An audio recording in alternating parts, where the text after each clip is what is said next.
Welcome back. Today we're exploring a chilling case that shook Derry, New Hampshire in 1990, leaving an indelible scar on a small community and forever altering the way America viewed love, trust, and the dark possibilities hidden behind suburban doors. The words still echo from the trial's witness stand. "I shot Greg Smart because Pamela told me that was the only way we could be together." Those were the haunting utterances of a teenage boy entangled in a sordid world he never imagined. In 1990, the murder of Greg Smart, a 24-year-old insurance salesman and husband, shattered the illusion of safety in a quiet New England town. At a time when America was just beginning to grapple with the complex relationships between teachers, students, and the blurred lines of authority and influence, this case brought forth disturbing questions. Could a trusted school employee, a seemingly kind and intelligent woman, manipulate teenagers into carrying out the ultimate act of violence? The region, long known for its picturesque winters and strong sense of community, suddenly found itself thrust into the national spotlight. Television cameras swarmed the courthouse steps, journalists pored over the lives of everyone involved, and legal analysts debated the broader implications. This was no straightforward homicide. It carried the unmistakable stench of betrayal and seduction. The murder weapon had been a teenage boy's hand, guided, prosecutors argued, by a grown woman who found her marriage confining and craved something darker. What made this case so remarkable was the cultural shift it represented. In earlier decades, crimes like this might have remained local scandals, but the Pamela Smart trial played out in the modern media era. It was among the first high-profile trials to be televised, allowing everyday Americans a front-row seat to the judicial system. The result was a public both horrified and hypnotized. Viewers saw a seemingly ordinary woman become something else entirely, as evidence mounted. An orchestrator of a killing so cold-blooded and calculated that it challenged the very idea of innocence in unexpected places. Even today, decades after the gavel fell, true crime enthusiasts, legal scholars, and the general public return to the case again and again. Its lasting impact on criminal investigations, from how detectives gather evidence to how prosecutors present cases in a media-saturated climate, cannot be overstated. The Pamela Smart conspiracy remains a captivating point of reference, reminding us that beneath even the most tranquil surfaces, deadly currents may swirl.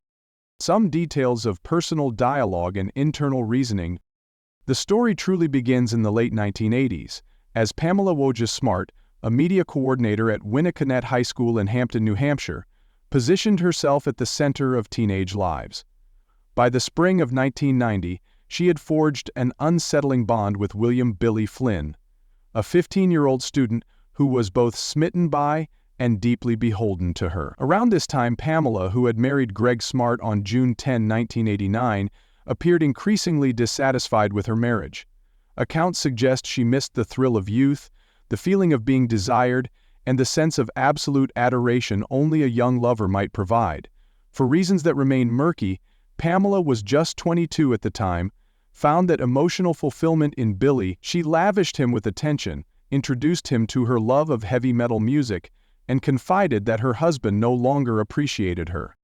On May 1, 1990, at approximately 10 p.m., the crime that would define an era occurred. At 4 Misty Morning Drive in Derry, Greg Smart arrived home from a meeting to find intruders lying in wait. Among them, Billy Flynn and Patrick Randall, both teenagers, had been drawn into a deadly pact. Greg Smart was forced to his knees, a .38 caliber revolver pressed to his head, and shot. He died almost instantly from a single bullet wound. The crime scene was unsettling in its stark simplicity. A warm home suddenly stained by the blood of a young man who had no inkling of the plot unfolding behind his back. Witness testimonies would later paint a terrifying picture. A neighbor who heard a muffled scream around that time told police she assumed it was just someone shouting at the television. Another witness, a friend of Billy's at school, recalled that in the days leading up to the murder, Flynn had seemed nervous, fidgety, and oddly resentful when the topic of love was mentioned. He talked about Pamela like she was the only thing that mattered, the friend said. It was like he was under a spell. In the immediate aftermath, police began by treating the incident as a botched burglary. Greg's wallet was taken, and the scene showed signs of a struggle. But investigators quickly sensed something off. Detectives Daniel Pelletier and Ronald Noyes, both with the Derry Police Department, noted that while items were scattered, the level of violence suggested a personal motive. There was a purposeful execution, Detective Pelletier later said. This wasn't just some random break-in. Someone wanted Greg Smart dead. And as May 2 turned into May 3, 1990, interviews and background checks intensified. Greg Smart's colleagues described him as a decent, hard-working man who had recently been saving money to buy a new car. Pamela was initially portrayed as the grieving widow, but her demeanor struck some as odd. She shed tears when expected, but behind closed doors she appeared composed. Perhaps too composed. By May 10, 1990, police had begun to suspect her. She had reported items stolen but could not convincingly explain certain inconsistencies. The name Billy Flynn came up in whispered halls at Winnacunnet High School. Students knew more than they dared say publicly. Between May 12 and May 16, 1990, authorities conducted multiple interviews with the teenagers linked to Pamela. Eventually their resolve cracked. One witness, a girl who knew Flynn from the school's media center, came forward and said he had confessed the crime to her in a moment of panic. According to her, Billy said, "Pam told me it was the only way, or she'd leave me. I just did what she said." This was a bombshell. It shifted the narrative from a random robbery to a carefully orchestrated murder-for-hire scenario involving a love triangle that twisted power dynamics and adult authority in unimaginable ways. On June 11, 1990, Billy Flynn and Patrick Randall were arrested, along with two other teenage accomplices who had aided in planning. The subsequent arraignments revealed a complicated plot.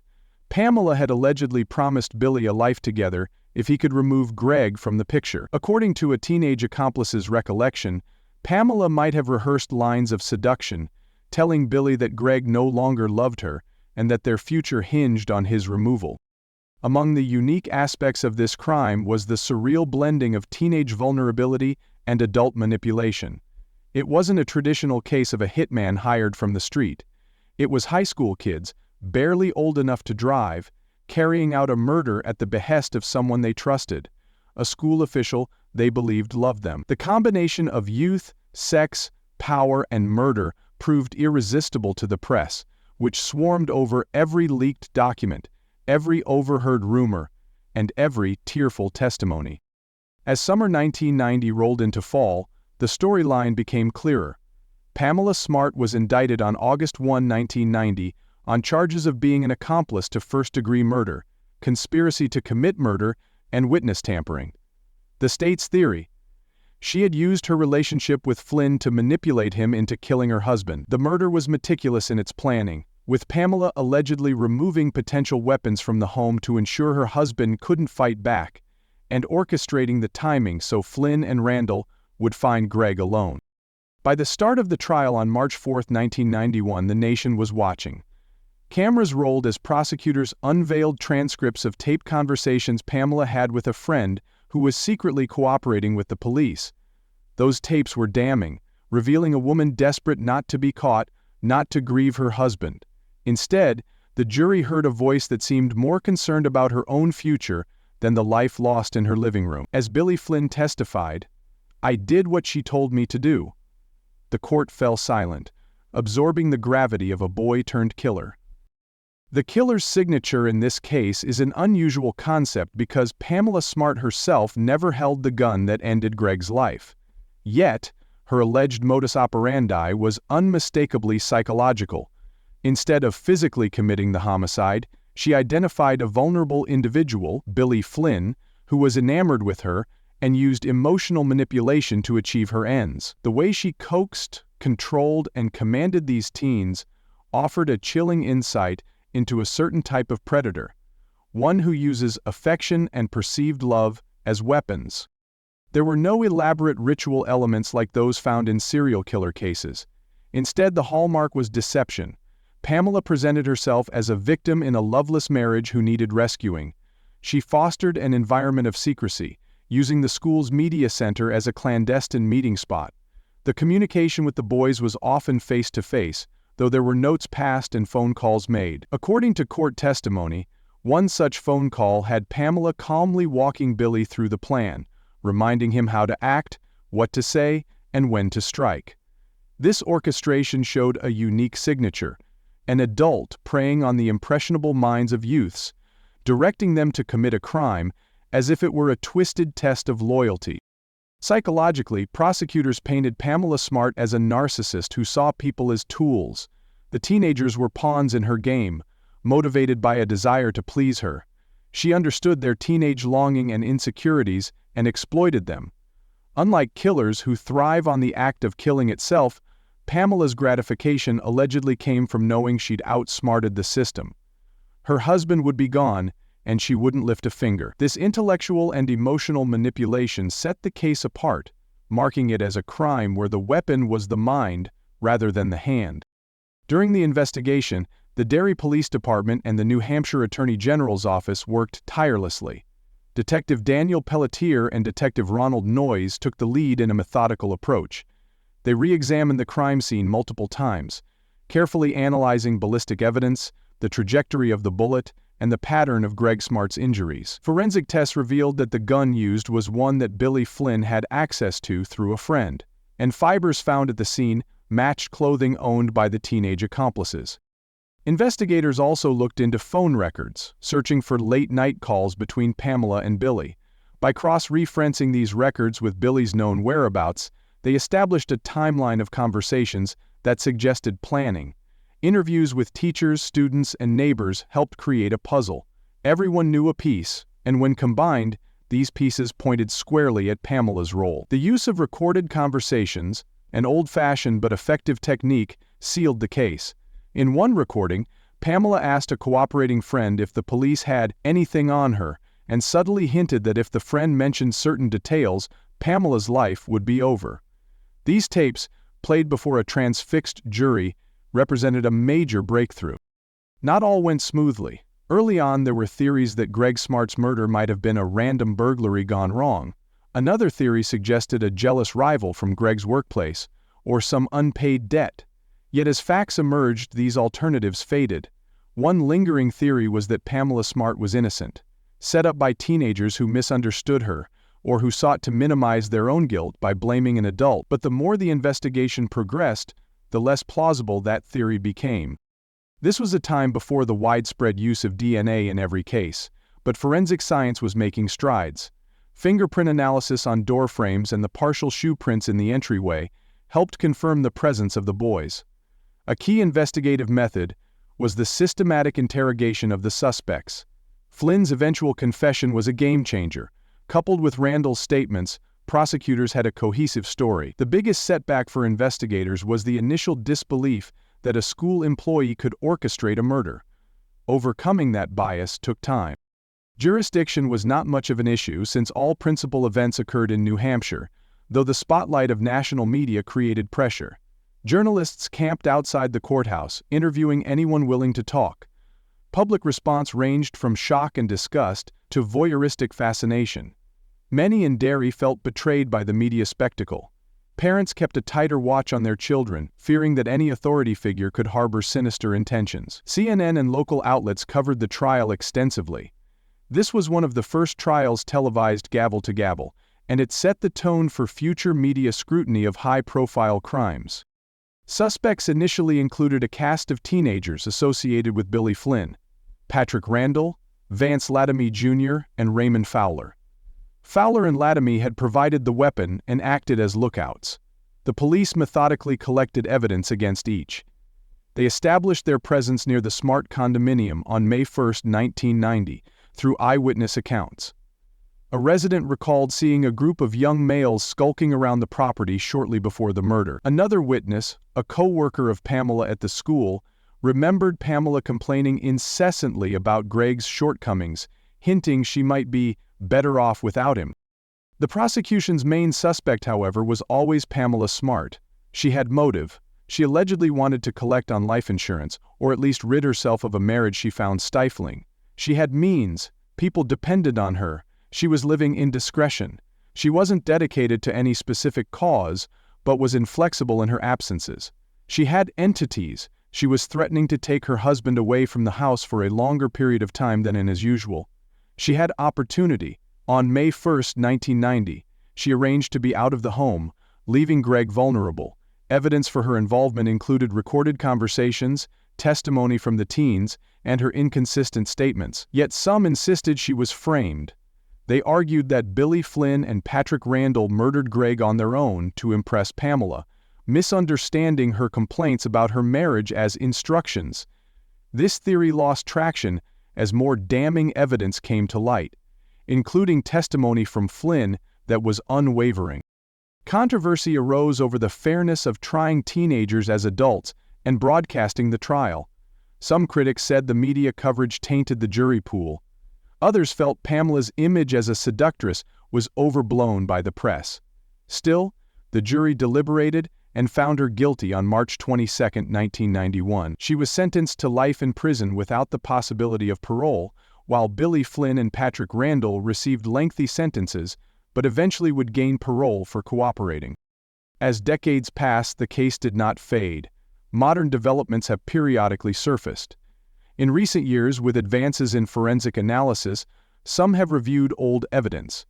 Though nothing concrete has overturned the original verdict, new DNA testing techniques have reconfirmed certain aspects of the crime scene, solidifying that Billy Flynn and Patrick Randall were indeed present and involved. Pamela Smart, meanwhile, has appealed her conviction multiple times, claiming that her trial was biased by the intense media scrutiny and alleging that the boys lied to save themselves.